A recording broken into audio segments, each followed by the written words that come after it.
हाय नमस्कार जय Jagannath welcome to बौद्ध महोत्सव 2026 को समस्त को स्वागत।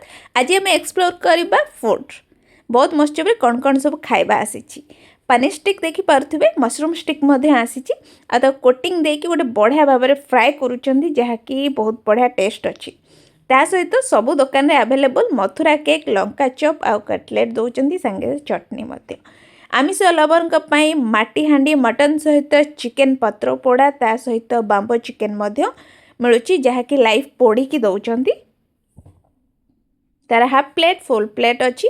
ता सहित मिल जाऊँगी मुढ़ी मांस मुढ़ी ता सहित टिके पियाज सेव आउ अल्प टिके चिकेन तरकारी जहाँकि प्लेट हिसाब से नौ। ता सहित मोस्ट फेवरेट सबुठी अवेलेबल थाए आमर चाट आउ चाउमिन ता सहित चकुली अच्छी आउ डोसा मिल जाऊँगी। ये आम आइसक्रीम भाई समस्त सहित टिके खेलुंट।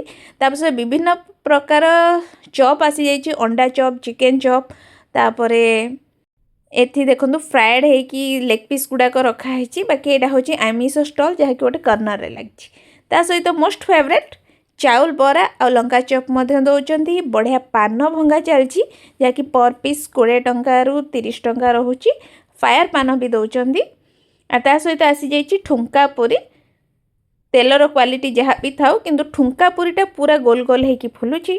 ता सहित नयागढ़ फेमस छेनापोड़ जहाँकि मिठा कम टेस्ट भी बहुत बढ़िया अच्छी कारण मुझे पर्सनाली टेस्ट करी। ता सहित डोसा मिल आ चाउमिन भाई बढ़िया भाव में गोलौंट अंडा chop chicken pakora chicken lollipop ता सहित चिकेन रो सिंगड़ा भी मिलूँ। आ सहित ये चिंगुड़ी फ्राए करके पूरा बड़ बड़ चिंगुड़ी फ्राए रखाई।